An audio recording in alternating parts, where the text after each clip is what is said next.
iHeartRadio presents Podversations, a weekly discussion with the biggest names and influencers in podcasting.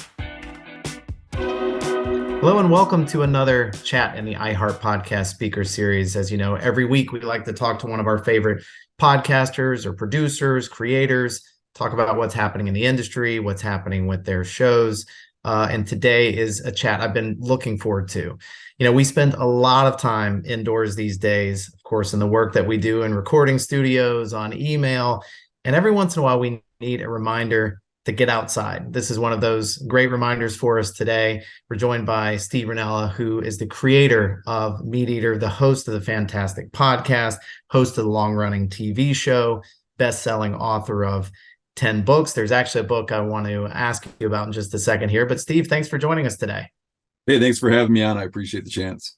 You know, Steve, every time I talk to somebody on your team, I feel like you're off to some crazy new location, you know, whether you're on a trip talking about hunting or fishing or just the outdoors in general.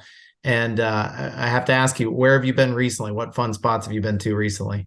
Well, recently, in a week, I'm headed down to Sonora, Mexico, but barely into Mexico. Like you can look back into the US from where we go, and we go down there and hunt deer every winter. But lately I've just been hanging around home, which is unusual for me to have the amount of time I've had home over the last month. It's been real nice. We have some snowmobiles, and you know, we have a lot of mountains here. Outside of going on snow machines, so much of it's largely inaccessible. So I've just been cruising around with my kids up in the mountains, checking stuff out on snowmobiles, and it's just dead quiet and no one's around. And, you know, it's great because, you know, in the summer, there's a lot of people out, but in the winter, you can have a lot of it to yourself. So that's been beautiful. Oh, that's fantastic. And the kids like getting out there as well. Yeah, we're in a little bit of a family dispute about the safety of snowmobiles and what is an appropriate speed and helmet policies and things. Is that a debate with you and the kids, or you and your wife? Oh, no, they don't have any opinions about it. Me and my wife. Okay. My wife and I rolled one over the other day on the side of a hill and then, you know, there's a race car driver, Ken Block. And he's you know, does these crazy rally car stuff and all these stunts. On the same day that my wife and I rolled our snowmobile, Ken Block was killed in a snowmobile accident. So it really forced it forced these safety conversations, which we have a lot around outdoor issues, you know? Yes. And I always like to point out to my wife that the only things that have actually put our kids in the emergency room have been swing sets, trampolines, Legos, scooters, nothing in the woods. The usual suspects. Yeah. In general, I think it's a very, very good thing to get out in the open. But, you know, I meant to ask you, obviously we'd been following what you'd been up to in the world of TV. You've had such a long running successful show. And then we talked about the books as well. I'm curious for you, what's different about podcasting? Like what drew you to podcasting in the first place? And how do you see it as different from everything else that you're up to? Man, my perception of it now is so different than when I got into it. When I got into doing a podcast, I owned, so MeatEater back then, years ago, we started MeatEater as a TV show over 10 years ago, but it was just that. It was just a TV show. And luckily, in hindsight, quite luckily, we owned the show. I owned it as a joint venture with a production company called 0.0 Production, and they most famously do, you know, they did all the Bourdain shows, right? Normally, when you make a show like ours, the network owns it, and a production people are like a contractor building a house, meaning you produce the house, right? The person buys the house, you hand them the keys, and you never walk back into the house ever again. We only ever licensed MeatEater, okay, and that at the time was just because we had, so if someone would have wanted to have bought it, we would have sold it to them, but it just wound up that we like licensed it out. So we always held the right of the name. We always held the right to any kind of merchandise or anything we did around it. So once we started the show, I was able to launch a podcast under the same name and sort of utilizing all those same assets, which you would not have been able to do, right? Like in a normal TV circumstance, wouldn't have been able to do it. Like I'm guessing that whatever rights there would be to doing a Monday Night Football podcast would be held by the NFL, who owns Monday Night Football, not by the producers who produce the show. And I didn't have to worry about monetization then, just because we weren't spending any money making it. I got into it I have a friend of mine who's a longtime player in podcasting.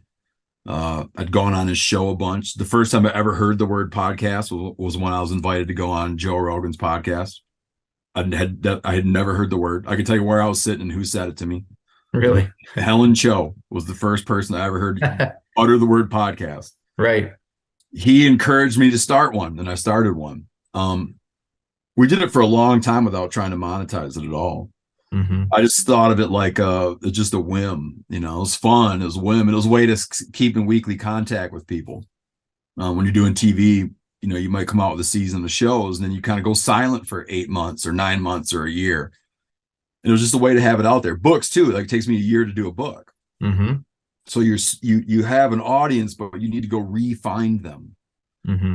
And podcasting enabled you to just be in constant contact with people on a weekly basis. Yep. It allowed eventually great monetization, thanks in large part to iHeart and ability to monetize the shows.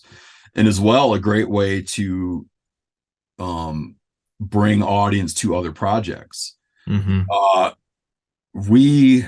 When we do book projects, for instance, like traditional publishing, we're selling most of those books. Right. It's not bookstores, not to discredit them, right? Mm-hmm.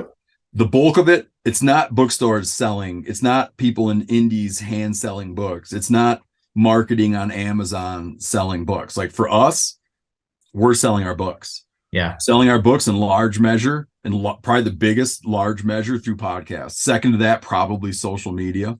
Mm-hmm. And then down the road is all those traditional things that had traditionally moved books. So I can't overstate the impact that podcasting had on the economics of being in media, and just the audience building aspects of being in media. And I've been in media now, I've been doing this exclusively for 20 years, right? So I've seen a lot of things come up and go away. Just to answer it yet again, another thing podcasting did was it opened up my mind to the idea that rather than being an author, right, rather than being a TV host, I'm a person who has a set of ideas that I want to communicate. Right. And I'm more open to communicating them in new ways when I might have originally imagined myself being like an author of hardcover books that you carry around with you, right? Like in my mind, that's what media was. Yeah. Yeah. And that's podcasting enabled me to have a much more expansive view of what product, of what media was as a product. Yeah. And you mentioned, having that way of having regular contact with this listenership. When we first started talking about working together, we, of course, tried to get a sense of what your audience looked like. There were a few things that struck me. One, I think when people think of, the hunting and the fishing and the outdoor space, they think of it as like a niche audience. And I guess to some extent it is, right? It's not the full population.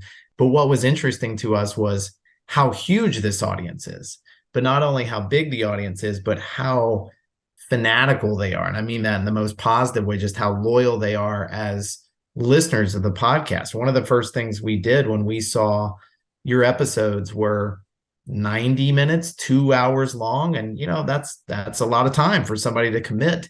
And so we started looking at, the completion rates of the podcast. People were listening through all the way, like 99 out of 100 people were listening to the full episodes. And it was mind-blowing to see this. So that sort of diehard fan base that you have, it doesn't surprise me that becomes the most effective way for you to be able to sell books or anything new that you're doing. And it's why, our partners who've sponsored the podcast to this point are so happy being part of the podcast, because when you're talking about something, your listeners are really paying attention. So it's been pretty awesome to see that. I don't know if when you started out to say, I'm going to do a podcast, if you were thinking these were going to be 30-minute episodes, or if you're like, you know what, we're just going to start having a conversation and talking about this. And if that's 2 hours long, that's 2 hours long. Any thoughts on that initially? My model was a 3-hour show. Well, yeah, my awareness into podcasting was through a show that runs 2, 3 or more hours. So that was in my head. The ones I was participating in as a guest were long. Now, we have our company, we have a podcast network. I'm always telling hosts, and when we're developing new shows, I'm really trying to go against my own experience, against my own, against the advice that was given to me at a time. And I'm like, man, try to do something clean, like try to do something 20 minutes, try to do something 30 minutes, like just try to have it be clean and tight. I'm like, listen, I didn't, right? And I got away with it, but I don't know if everybody's going to get away with that, and I'm always trying to suggest a brevity to people I work with that I haven't been personally constrained by, because I'm aware of it being a big ask. You especially become aware of it if you listen to, news programming. Mm-hmm. If you go around, you're cruising around the FM dial, there's nothing like there's nothing analogous to a 2-hour free flow conversation, because there's a bandwidth issue, right? There's just, it's not as expansive where everybody can just do it on their own and put it out there and make perhaps a crowded space. But I got into it it didn't feel early when I got into it, but in hindsight, I got into podcasting early. You did. And so I think that if I was doing it now, I would probably build something very programmatic, mm-hmm. tightly edited, short. That's probably what I would make now in response to what I'm seeing out there, and in a way that I would strive to differentiate the product. Yeah, well, it's why I'm glad that you didn't get in too early, or that you got in earlier, because there's something that works about it. Not everybody can do that, and we remind ourselves here, it's a little too easy to fall into the trap of saying, here's how you define a podcast. A podcast is 30 minutes long. It's two people talking. It's XYZ. And in reality, it's wide open. It's an RSS feed. You can do whatever you want on it. And so we really try to experiment on both ends of that spectrum, saying there should be some shows that when somebody wakes up, it's the thing they want to listen to for 5 minutes to start their day. Great. That's what that podcast is.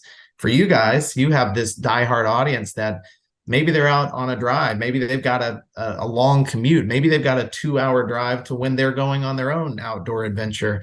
And this gives them something to listen to as a family, which is another thing that I think is such a great quality about the programming that you guys do. Is it's really sort of intended, and you tell me if I'm wrong on this, but it feels like it's intended for everyone. This might be parents and their kids that are headed out on a fishing trip, or it might be, whomever it is, that it feels like everything you guys do is really intended for anybody that's just in love with the outdoors or wants to be in love with the outdoors. Does that feel fair to say? Yeah. And it was, man, I'm always surprised by how many people come up people who come up and talk about that they listen with their families. I've never given that promise, that this is a show for families. And in fact, there's some, I guess something beyond mild language gets used. We touch on subject matters where, if I was imagining for families, we might eliminate some of the subjects we talk about. We might change the way we talk about some things. But to be honest with you, no parents are the same. Okay. But to be honest with you, I've never talked about or covered anything on the show that I wouldn't be comfortable playing to my kids. Okay. My kids, 8, 10, and 12. All right. So, but that everybody's different. That is not to say that any parent out there, it's not a G rating. Okay. So if families operate under a G rating, then I would tell them this isn't for you. But I could say like, but I'm not hypocritical in that I would play any episode we've ever done to my kids and we would talk about these issues. And so it's been nice to see so many other families that feel the same way. And then, we have a trivia show as well. And it's on the same feed. It's a weekly trivia show. And that more than the main show, we get from people who are like, we hear a lot of only show my husband will listen to with me, only show my wife will listen to with me, the only show my whatever will listen to. And it touches that, the question load in it. A lot of it's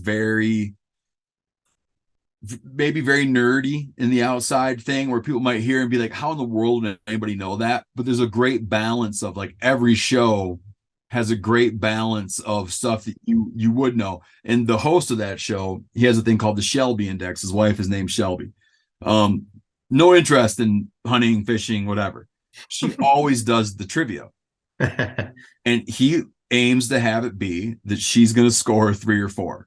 Right. Yep. And that's called the Shelby Index. And he expects the winner to do twice as good. But if he can go to his wife and she gets stumped by the 10 questions, he knows he's not doing his job right. Yeah. Yeah. It's got to be fun for everybody, and everybody wants to have that feeling of like, I know that. Right.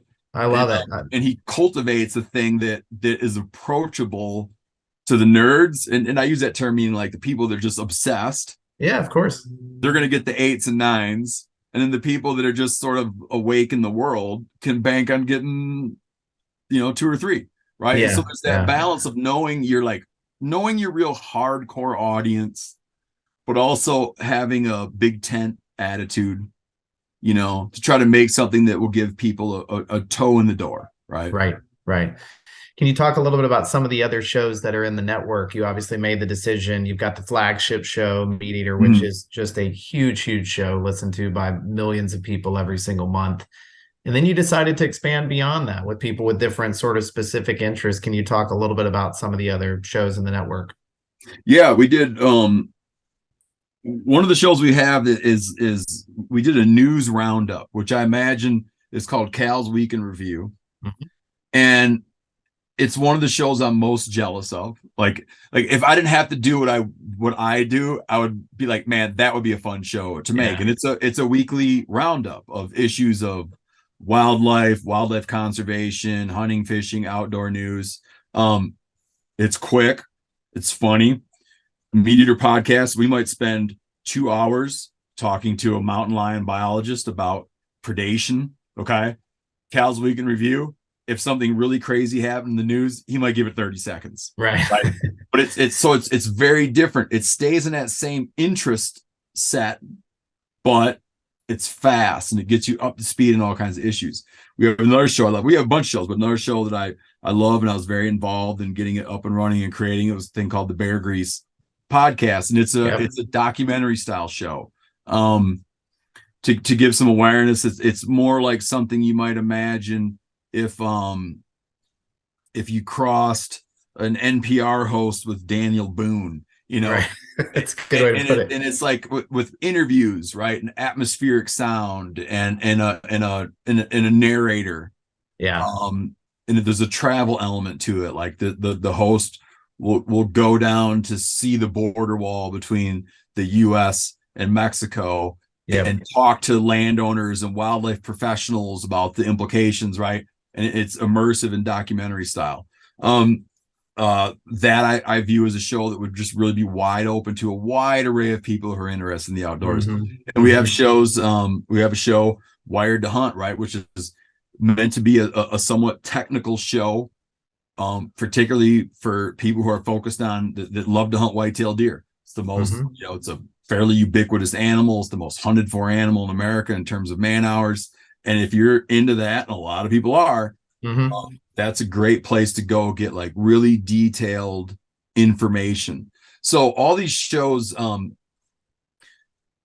there's a duplicative element perhaps in that they're outdoor shows, they're nature obsessed, but they're all filling different things. And I think we have some audience members that take in 2 or 3. We have some that just like one of those shows. I'm curious, just with your own interest, did you grow up spending a lot of time hunting and fishing? Was this like always a big part of your life? Oh yeah, man. There's a thing about hunters and fishermen where it's one of those activities that you use to define yourself. Yeah. Oftentimes, regardless of how little time one might spend doing it. Meaning, you could go to an amusement park with your family 2 weekends a year, and you would never tell someone if they asked about you. You would never say, I'm an amusement park enthusiast. Okay. But if someone hunts if there's a Wisconsinite who hunts every year, hunts opening weekend of deer season, they will, for the rest of the year, if you ask them about themselves, they will tell you that they're a hunter. It's a defining thing. Now, we were anything but weekend specialists. Like, we were, like full-time as kids, and my father was a big outdoorsman. But it was how we defined ourselves. But I think an outsider might have looked at like how we fill our calendar up and what we're doing day to day. Yeah. And they would have said, like, those people are into this. That's hardcore. Yeah. Yeah. It was, I did a lot of the other stuff everybody does, right? I hung out with friends and enjoyed movies and read. But if I was to apply a word to myself then, when I was 10, 20, 30, 40, if I was going to apply a word to myself, I would have said I was an outdoorsman. Yeah. Well, I like how you've taken that and your sort of platform that you have, or whatever you want to call it, the reach that you have to this audience. And you've not only focused on the topics of hunting and fishing, but also conservation, and sort of realizing the place that we all have in this space, and the ability to be able to be out there and enjoy the great outdoors as well. How do you see your role in that, or your responsibility in terms of, being able to promote good conservation and use of the land and use of the water and all of that, and, so that we can all enjoy it, hopefully for many years to come? I can generally take for granted, when thinking about my audience, I can generally take for granted that my audience loves nature. Now, they might not choose to use that word. They might not recognize that their relationship with nature is one of love, but they're going to be people who feel most at home in the outdoors, most excited when engaging with nature. There are people when they're driving down the road and they look out the window of the car and they see some turkeys or a deer or a red-tailed hawk, are going to be excited by that, view that as a positive, want that to happen more. Okay. I know that that's true. So for me to push an idea of having a strong conservation ethic, I'm starting with a baseline that I understand. For me, the job is saying those feelings that you have for the natural world, and those things that you feel when you're out hunting, when you're out fishing, when you're out picking mushrooms, that's love. Like, what you're feeling is love for nature. Yeah. So own up to that. Recognize it for what it is, own up to it, and ask yourself, well, what are my obligations to this thing that I love? And how can I perpetuate it? Right. Mm-hmm. Mm-hmm. If I was talking to an audience that was completely unfamiliar, I'd have to start with something very basic, where someone would come and ask, how can you say that you love animals, but then you will kill them and eat them? Right. And you'd have to explain that, right? Which involves understanding the conservation history of America, understanding hunting in America, understanding these key figures, Aldo Leopold and Theodore Roosevelt, and you go down the line. But I don't need to do all that all the time, because I'm talking with people primarily that contradiction doesn't exist in their mind. They already get it. They already get it and see it. Like, these are people who are trying to improve wildlife habitat on their property, who are going on vacation to go up in the mountains and experience the mountains. So for me, it's just saying, you guys love it. I know you love it. What do you need to do? What do you owe it? What do you owe this thing you love? And I think, and I can help you figure that out. X, Y, and Z are going to help you, rest assured, that the things that you love are there for your kids. The things that you love now are there for you in your old age. And that's a pretty easy thing to pull off. And I think that's one of the reasons I've been successful with it, is because I'm starting out with a very empathetic audience. Mm-hmm. Yeah, it's been awesome to see it grow. It just, like I said at the top here, seeing how big this audience is and how many people are so interested in it, and spending the time with each of the podcasts, it's been really fun watching this all come together. And we genuinely appreciate the work that you do. Love being partners with you guys. I know there are more shows in the works for launch this year, but Steve, just want to say congrats for everything you've built here with MeatEater and the whole network, and wishing you guys the best of 2023, and excited to see what's to come. Hey, thank you, man. And thank you to everybody at iHeart. You guys have been great. It's really been helpful, the relationship. So I appreciate it. Yeah, absolutely. Well, thanks everybody for joining us again today. We'll be back with you next week. Take care.